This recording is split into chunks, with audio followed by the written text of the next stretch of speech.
பிரியமானவர்களே, இயேசு கிறிஸ்துவின் நாமத்தில் உங்களுக்கு என் அன்பின் வாழ்த்துக்கள். ஸ்காட்லாந்து தேசத்துல எடின்பரோ நகரத்துல மெயினான கடை வீதியில் அமைந்திருக்கிற ஜான் நாக்ஸ் என்ற தெய்வ மனிதருடைய வீட்டுல அவருடைய ஜெப ரயிலிருந்து உங்களோடு பேசுவது எனக்கு அதிக சந்தோஷம். இந்த ஜான் நாக்ஸ் 15ஆம் நூற்றாண்டில தேவனால் எழுப்புதலுக்கென்று தெரிந்து கொள்ளப்பட்ட ஒரு மனிதர். கர்த்தர் அவர் அபிஷேகம் பண்ணி வல்லமையினால் நிரப்பி எழுப்பினார். அவருக்கு முன்பாக நிறைய சவால்கள் இருந்தது. அந்த காலத்துல இந்த ஸ்காட்லாந்து தேசத்தை ஆட்சி செய்த ராணி மேரி இவர் மீது மிகவும் கோபமும் எரிச்சலும் கொண்டு முழு பகையாய் பகைத்தார்கள். இவர் கத்தோலிக்க ஃபாதராக இருந்து அதன் பிறகு வேதத்தின் சத்தியத்தை அறிந்து ஒரு ரெஃபர்மேஷனை உண்டாக்குற இயக்கத்தில் சேர்ந்து ஒரு பெரிய மாற்றத்தை ஆவிக்குரிய உலகத்தில் உண்டாக்குவதற்காய் பாடுபட்டவர். அதனால் அரசாங்கமே அவருக்கு விரோதமாய் எழும்பினது. 2 ஆண்டு காலம் அவரை அடிமையாக்கி பிரான்ஸ் தேசத்துல அவரை சித்திரவதை பண்ணி கொடூரமான காரியங்களை செய்ய வச்சாங்க. ஆனாலும் அவர் தைரியமாய் நின்று ஆண்டவருக்காக சாதித்து அதன் பிறகு அந்த தேசத்தினுடைய ராணியை இவருடைய ஜெபத்திற்கு நான் பயப்படுகிறேன் என்று சொல்லக்கூடிய அளவிற்கு சாதித்த ஒரு மனிதர் ஜான் நாக்ஸ் என்ற இந்த தெய்வ மனிதர். அவர் வசித்த இந்த வீட்டுல இந்த சின்ன அறை அவருடைய ஜெப அறை. அவர் இங்குதான் முழங்கால் படியிட்டு ஆண்டவரை நோக்கி ஸ்காட்லாந்து தேசத்தை எனக்கு தாரும் அல்லது நான் சாகட்டும் என்று வைராக்கியமாக ஜெபித்திருக்கிறார். அதற்கு காரணம் இந்த தேசத்தினுடைய ஆட்சியை பிடிப்பதற்கு அல்ல. தேசத்துல பாவம், துன்மார்க்கம், அக்கிரமம் பெருகிவிட்டது. குடியும் விபச்சாரம், வேசித்தனம் பெருகிவிட்டது. கர்த்தருக்கு பயமற்று போனது. இந்த தேசம் மறுரூபமாகணும், மக்கள் ரட்சிக்கப்படணும், தேசம் ஆண்டோடைய வல்லமையினால் மாற்றப்பட வேண்டும் என்று பாரத்தோடு ஜெபித்த ஜெபம்.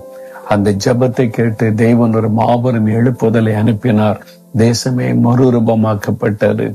அந்த தெய்வ மனிதர் ஜெபித்த ஜெப அறைதான் இது. இதிலிருந்து கொண்டு உங்களோடு பேசுவது எனக்கு அதிக சந்தோஷம். சரி, ஆண்டவர் எனக்கு என்ன வசனம் வைத்திருக்கிறார் என்று கேட்கிறீங்களா? புலம்பல் 3ஆம் அதிகாரம் 57வது வசனம். நான் உம்மை நோக்கி கூப்பிட்ட நாளிலே நீர் என்னை அணுகி பயப்படாதே என்றீர். ஆண்டவர், உம்மை நோக்கி நான் கூப்பிட்டேன், நீர் என்னிடத்தில் வந்து நீ பயப்படாதே என்று என்னை தைரியப்படுத்தினீர். உங்களை பார்த்தும் ஆண்டவர் அப்படி சொல்லி இருக்கிறாரா? நீங்க ஜெபித்த நாள்ல ஆண்டவர் உங்ககிட்ட பயப்படாதே மகனே, பயப்படாதே மகளே, நான் இருக்கிறேன்னு சொல்லி இருக்கிறார்ல. நீங்க ஜெபித்த பொழுதெல்லாம் ஆண்டவர் பதில் தந்திருக்கிறார். நீங்க ஜெபத்துல உறுதியா இருக்கணும். வெறுமனே ஜெபி. இன்னைக்கு வாக்கு ஜீசஸ் 2, 3, 4 நிமிஷத்துல பார்த்துட்டு முடிந்ததுன்னு இருக்கக்கூடாது. முழங்காலில நின்று ஜெபிக்கணும். ஆண்டவரிடத்துல காரியங்களை சொல்லணும். ஆண்டவரிடத்துல இந்த பதிலை பெற்றுக்கொள்ளணும். அப்ப ஆண்டவர் நீ பயப்படாது என்று சொல்லுவார்.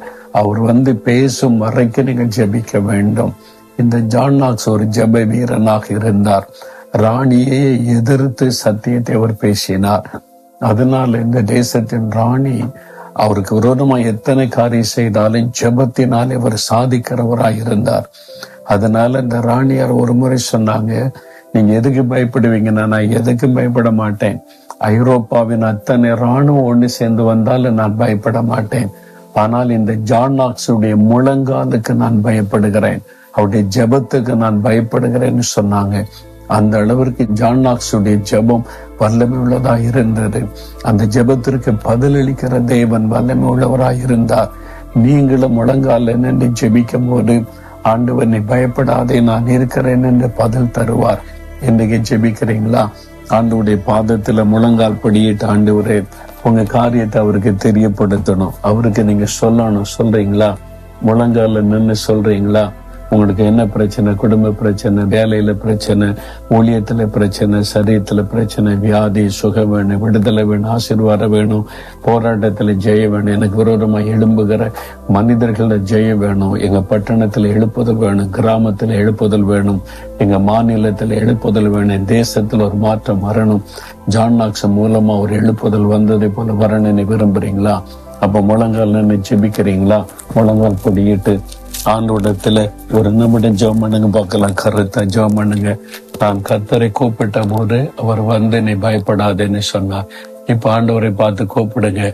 தகப்பனை உம்மை நோக்கி கூப்பிடுகிறோம். நீர் எங்களுடைய ஜெபத்திற்கு பதிலளிக்கிற தேவன்.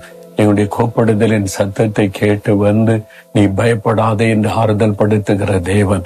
இந்த மகன் இந்த மகள் இன்னைக்கு என்னென்ன காரியத்துக்கு ஜெபிக்கிறாங்களோ அத்தனை காரியத்திலும் அற்புதம் நடக்கணும். நீர் வந்து அவர்களோட பேசி பயப்படாதே என்று அவளை தைரியப்படுத்தும். அவருடைய ஜெபத்திற்கு பதில் கொடுத்து இன்றையிலிருந்து ஒரு மாற்றத்தை அற்புதத்தை காண செய்யும். இவர்கள் மூலமாக அவருடைய கிராமத்துல, பட்டணத்துல, அவங்க மாநிலத்துல, தேசத்தில் ஒரு மாபெரும் எழுப்புதலை கட்டளையிடும். ஆவிக்குரிய மாற்றத்தை கட்டளையிடும்.